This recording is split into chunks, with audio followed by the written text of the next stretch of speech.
Selamat datang di channel kepo.com. Untuk mendukung channel ini tekan like, komen, dan subscribe. Terima kasih. Assalamualaikum. Hai, jumpa lagi di channel kepo.com. Nah, kali ini kita mau bahas mengenai MSG. Pasti udah gak asing lagi kan kalau kita dengar kata micin, MSG. Nah, kira-kira apa sih kepanjangan dari MSG itu? MSG kepanjangan dari monosodium glutamat yang disingkat menjadi MSG ataupun micin. Dan micin ini sendiri adalah penambah rasa berbentuk kristal putih yang dibuat dari ekstrak bahan alami tetes tebu dan kemudian difermentasi.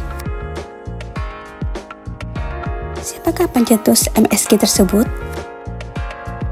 Micin MSG atau monosodium glutamat pertama kali ditemukan pada tahun 1908. Ditemukan oleh Dr. Kikunai Ikeda, seorang ahli kimia dari Tokyo Imperial University. Dr. Ikeda merupakan penemu rasa gurih atau dalam bahasa Jepang disebut dengan umami dan membutuhkan puluhan tahun untuk bisa diterima oleh masyarakat. Wah, ternyata butuh perjuangan yang luar biasa juga ya pakai kepo lover. Nah, fungsi dan manfaat MSG. Sebagaimana kita ketahui bahwasanya MSG berfungsi sebagai penguat rasa sehingga olahan makanan memiliki rasa yang gurih. Yes! Dan diketahui MSG juga dapat membantu penyerapan nutrisi secara maksimal ke dalam tubuh. Juga bermanfaat untuk meningkatkan fungsi pada otak dan otot. Namun, berbahaya bagi kesehatan jika dikonsumsi dengan secara berlebihan. So, jangan lupa ya, jangan konsumsi secara berlebihan. Dan tentu timbul pertanyaan, apakah MSG itu berbahaya? Sejumlah penelitian menyatakan bahwa kandungan glutamat pada MSG yang berdosis tinggi dapat berperan sebagai racun yang menyebabkan kerusakan pada sel saraf. Bahkan, disebutkan pula bahwa MSG dapat menyebabkan gangguan fungsi otak dan kerusakan berbagai organ lainnya.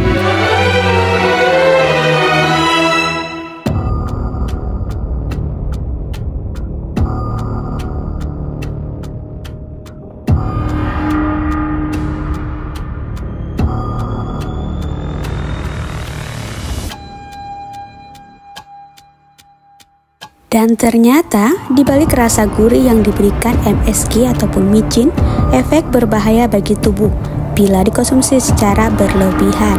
Contohnya, sakit kepala, detak jantung berdebar keras, serta kelemahan pada tubuh.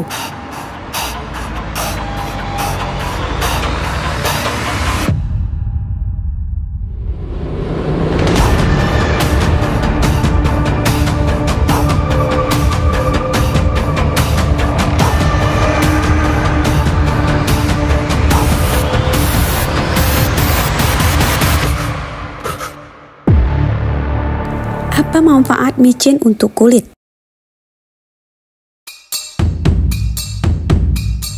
MSG atau micin mempunyai manfaat yang mengagumkan untuk perawatan kulit muka.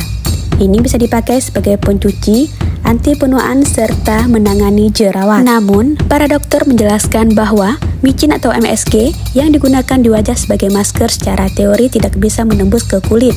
Pasalnya, molekul micin relatif lebih besar, sehingga sulit meresap sampai kepada bagian kulit yang dalam dan dapat menimbulkan iritasi ringan dan kemudian jadi berat, akan menimbulkan flek hitam dan lain-lain. Fakta yang menyebutkan bahwa MSG ataupun micin bisa memutihkan wajah ternyata hoaks. Wah, ternyata cuma hoaks guys. Sebagai kepo lover lebih berhati-hati lagi ya. Dan hal itu pun sudah dikonfirmasi oleh dokter spesialis kulit Dr. Margareta Indah Maharani.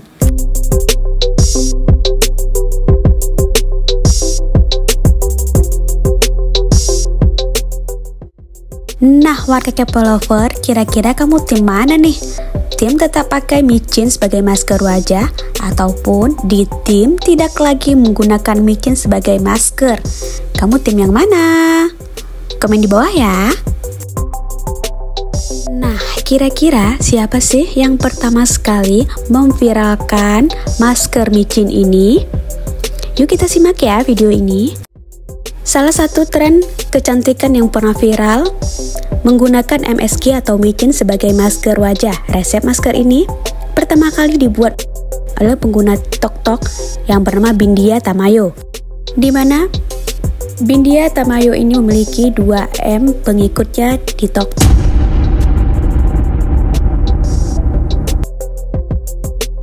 Dan tentu saja resep masker micin ini menjadi heboh dan viral, dan ini pertama kali dibuat oleh pengguna TikTok Bindia Tamayo. Dalam video tersebut, Bindia mencampurkan bubuk kunyit, tomat, susu, dan micin dengan air mawar dan mengoleskannya ke wajah sebagai pengganti masker. Dan menurut pendapat Dr. Richard Lee, mengatakan bahwa sebenarnya aman-aman saja. Jadi micin itu ataupun garam mempunyai manfaat bagi kulit kita, kata Dr. Richard Lee. MSG ini tidak dianjurkan untuk skincare rutin, hanya digunakan untuk masker, dan tidak dapat menghilangkan jerawat, tidak dapat memutihkan kulit wajah, dan impossible.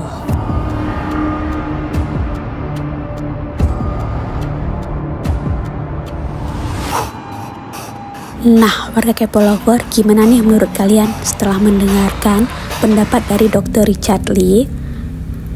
Karena MSG ini tidak boleh digunakan secara rutin, namun boleh saja digunakan sebagai masker.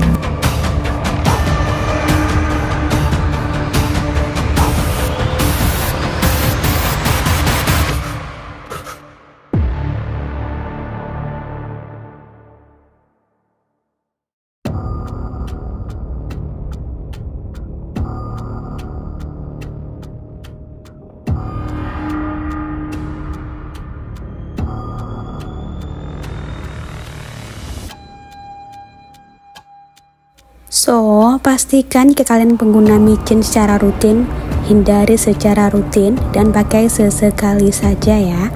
Nah, jadilah cerdas dalam menggunakan skincare sejenis apapun, dan gunakanlah sesuai takaran, karena kandungan yang terdapat pada skincare terlalu banyak digunakan bisa mengakibatkan kulit iritasi.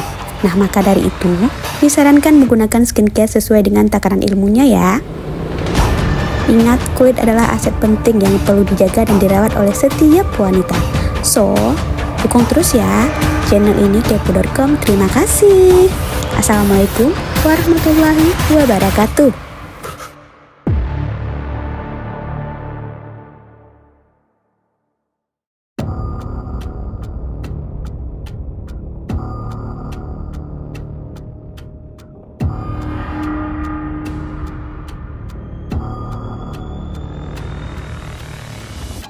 Dan untuk mendukung channel ini jangan lupa ya ditekan tombol like, comment, dan subscribe. Thank you.